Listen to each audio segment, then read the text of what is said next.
Assalamualaikum warahmatullahi wabarakatuh. Jamaah sholat Jumat yang insya Allah dirahmati oleh Allah Subhanahu wa Ta'ala, marilah kita bersama-sama menyatukan komitmen dalam batin kita untuk senantiasa meningkatkan kualitas iman dan takwa kita ke hadirat Allah Subhanahu wa Ta'ala, sebab janji Allah untuk mensejahterakan baik di dunia maupun di akhirat, membuat manusia bahagia baik di dunia maupun di akhirat, bergantung kepada kualitas iman dan takwa kita ke hadirat Allah Subhanahu wa Ta'ala. Oleh karena itu, Jumatan harus dijadikan sebuah momentum utama untuk melakukan sebuah muhasabah, introspeksi mingguan.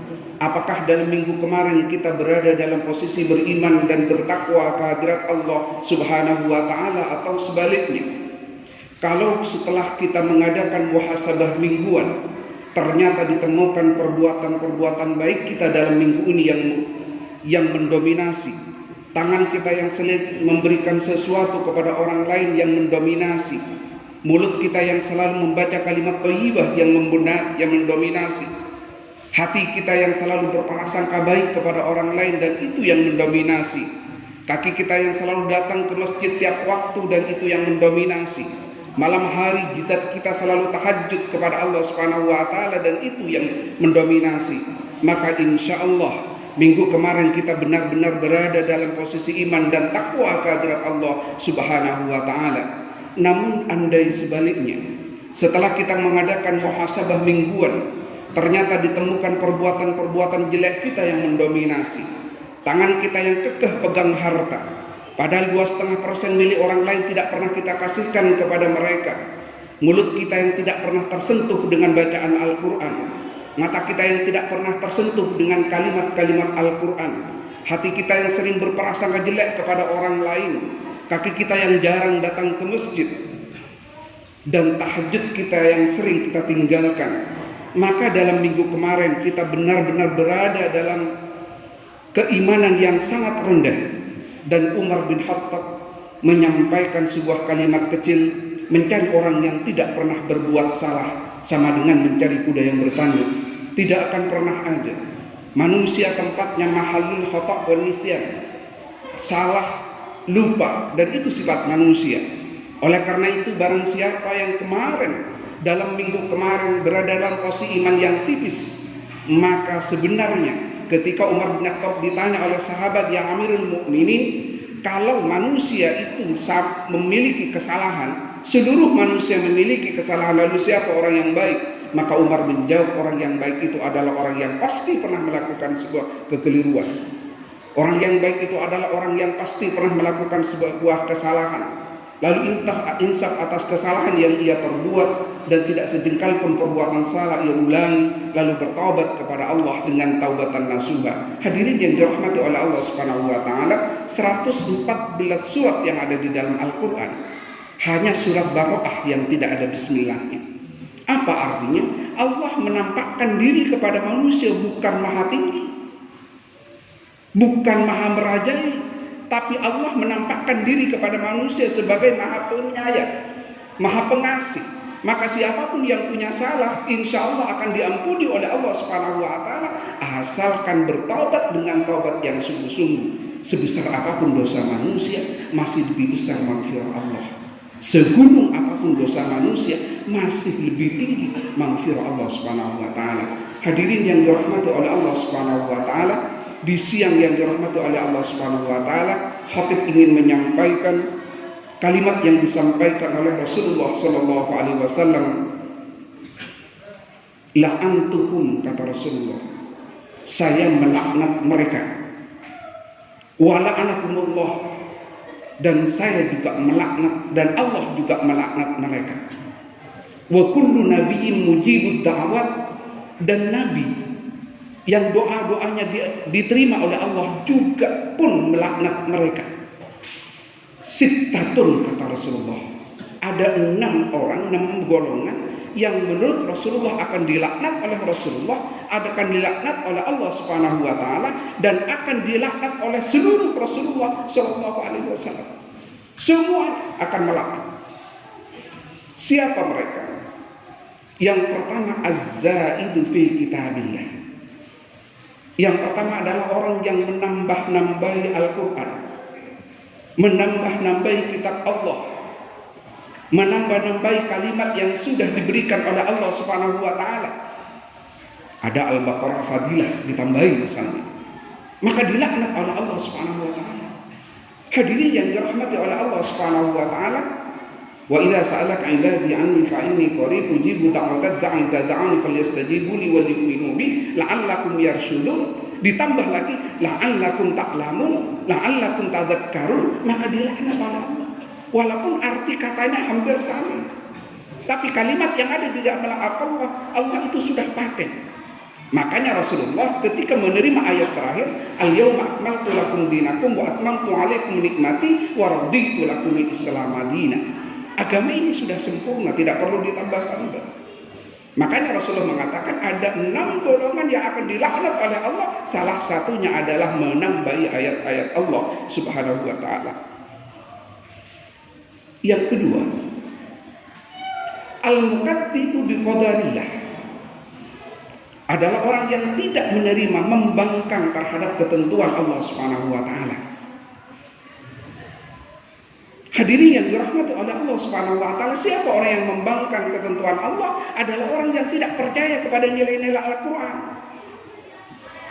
Adalah orang yang mengatakan bahwa Al-Qur'an sudah 15 abad yang lalu dan sekarang sudah tidak relevan. Adalah orang yang melarang membawa Al-Qur'an ke DPR. Adalah Al-Quran, barang siapa yang bawa Al-Quran dianggap radikal. Orang yang mengatakan berdasarkan Al-Quran sudah dianggap kuno. Orang yang mengatakan berdasarkan dalil-dalil Quran sudah dianggap tidak toleran. Orang seperti inilah yang akan dilaknat oleh Allah Subhanahu wa taala. Al-Quran multi zaman. Al-Quran dari zaman apapun, Al-Quran tetap relevan dan akan memberikan kontribusi kebahagiaan baik di dunia maupun di akhirat. Karena beragama tidak hanya berbahagia di akhirat. Beragama bertakwa kepada Allah dan menjaga nilai-nilai Al-Quran akan dibahagiakan baik di dunia maupun di akhirat. Hadirin yang dirahmati oleh Allah Subhanahu wa taala, rizki yang punya Allah, jabatan yang punya Allah, apapun yang punya Allah. Kalau Allah yang menurunkan Al-Quran, maka Al-Quran akan membuat dia menjadi punya jabatan. Kalau Al-Quran diikuti, maka dia akan menjadi kaya. Kalau Al-Quran diikuti, maka dia akan menjadi penguasa. Al-Quran relevan. Maka yang akan dilaknat oleh Rasulullah, Allah dan para Rasul adalah orang yang tidak mau mengikuti ketentuan Allah Subhanahu wa taala. Membawa Al-Quran ke gedung DPR dianggap radikal. Hadirin dirahmati oleh Allah Subhanahu wa taala. Yang ketiga, wal mutasallatu bil jabaruti. Wal mutasallatu bil jabaruti. Penguasa yang zalim, penguasa yang otoriter. Ini dilukiskan di dalam Al-Quran Fir'aun dan Namrud. Apa ciri khasnya kata Rasulullah? Wa yu'izzu man adallahu Allahu. Fir'aun itu, penguasa Fir'auniyah itu mengangkat orang-orang yang dilaknat oleh Allah Subhanahu wa taala. Orang yang memang sudah dilaknat oleh Allah justru diangkat. Orang yang jauh dari agama justru diangkat. Orang yang tidak pernah membaca Al-Quran, hanya KTP-nya Islam, justru diangkat. Orang yang tiap hari menghina agama justru diangkat. Orang yang tidak mengerti agama di dalam mayoritas agama Islam Indonesia justru diangkat. Rasul yang menyampaikan ini wahyu dan pasti benar. Fantazir sa'ah, kata Rasulullah. Hadirin yang dirahmati oleh Allah Subhanahu wa taala, apa ciri yang kedua? Al-Jabarut, pemimpin Fir'auniyah itu, pemimpin yang zalim itu. Wa yudhillu man a'azzahullah. mendiskreditkan orang yang sebenarnya menurut Allah Subhanahu wa taala tinggi derajatnya, melecehkan orang yang dekat dengan Allah, melecehkan orang yang sering ke masjid, melecehkan orang yang hafal Al-Quran, melecehkan orang yang tiap hari sholat duha, melecehkan orang yang malam harinya tidak tidur untuk tahajud, melecehkan orang yang tiap hari pegang Al-Quran, melecehkan yang setiap suaranya pasti ada nilai-nilai Al-Quran, melecehkan kepada orang yang berani mati kalau Al-Quran diinjak. Khatib berbicara Fir'auniyah. Hadirin yang dirahmati oleh Allah Subhanahu wa taala, fantadhiris sa'ah, maka tunggu kehancurannya.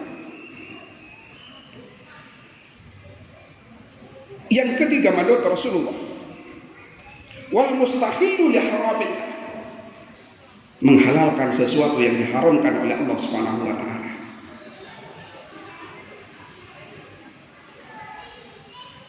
Hal yang haram dihalalkan, hal yang halal diharamkan.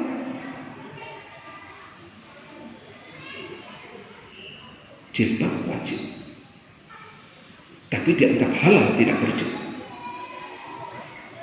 Orang yang tidak berjilbab mungkin dosa, tapi ketika dia tidak menganggap jilbab tidak wajib, itu tambah dosa. Orang yang tidak sholat dosa, tapi orang yang menganggap sholat tidak wajib itu kafir. Orang yang tidak berjilbab dosa tapi tidak kafir, tapi orang yang melarang berjilbab kafir. Pemimpin yang kantornya tidak boleh ada anak buah yang pakai jilbab, kafir. Hadirin yang dirahmati oleh Allah Subhanahu wa taala, Al-Qur'an tegas, wal mustahillu li haramillah. Hadirin yang dirahmati oleh Allah Subhanahu wa taala, yang halal jangan diharamkan, yang haram jangan dihalalkan. Saudara-saudara jamaah Jumat yang insyaallah dirahmati oleh Allah Subhanahu wa taala, yang kelima, wal mustahil min itrati ma harramallah, dan menghalalkan sesuatu yang keturunan Rasulullah sendiri tidak haramkan. Yang keenam, wat tariqu li sunnati, dan meninggalkan sunnahku dan tidak mau mengikuti sunnahku. Assalamualaikum harus ditambah. Toleransi, tidak perlu menyampaikan kalimat salam di luar kalam Islam. Orang Konghucu silahkan pakai salam sesuai dengan agama yang diyakini. Orang Kristen silahkan pakai salam dengan agama yang diyakini. Orang Buddha silahkan pakai salam dengan agama yang diyakini. Tapi orang Islam harus assalamualaikum, tidak bisa ditawar. Hadirin yang dirahmati oleh Allah Subhanahu wa taala, at-tariqu li sunnati. Rasulullah ketika ketemu dengan orang, Rasulullah selalu tersenyum. Senyum mengindikasikan Rasulullah tidak pernah curiga walaupun sama Abu Jahal musuhnya. Yang kedua, Rasulullah selalu mengatakan, menyambut orang lain dengan assalamualaikum. Kalau kita takut untuk menyampaikan salam, kita sudah bukan umat Rasulullah.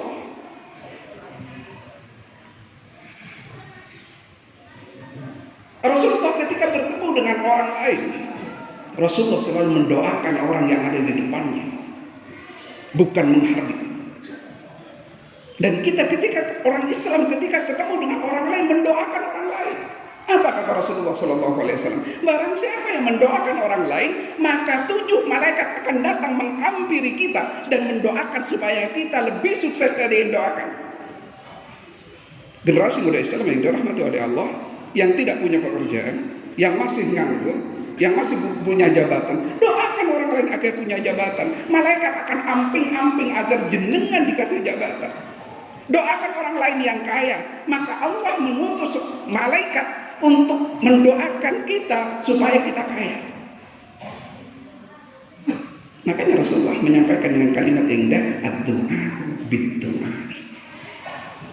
Berdoa dengan cara mendoakan orang lain. Kalau ada tukang belico lewat, doakan. Kalau ada orang teman kita mencalonkan DPR, doakan. Kalau ada orang sakit, doakan.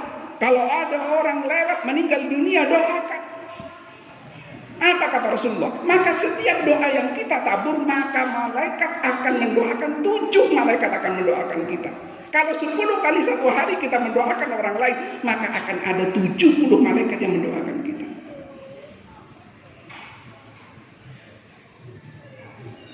Itulah kenapa istri Rasulullah ketika ditanya oleh putranya, Bunda, kenapa engkau tidak pernah mendoakan saya? Kenapa engkau tidak pernah mendoakan dirimu sendiri? Satu malam ku dengar engkau mendoakan orang lain. Apa kata istri Rasulullah?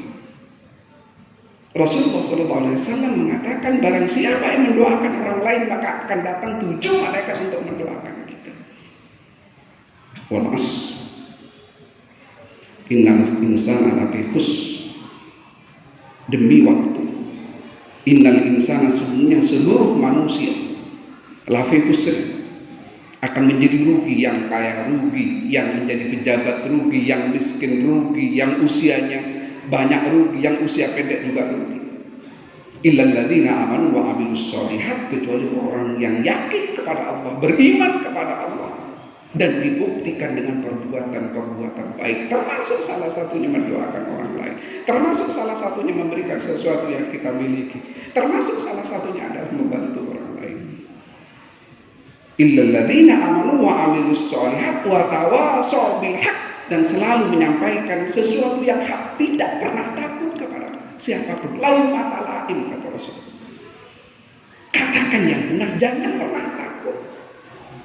Wa tawasaw bis sabri, dan juga sabar walaupun didiskreditkan oleh siapapun, walaupun dihalang-halangi siapapun. Kalau demi agama Allah, akan selalu sabar melakukan sebuah dakwah apapun rintangannya.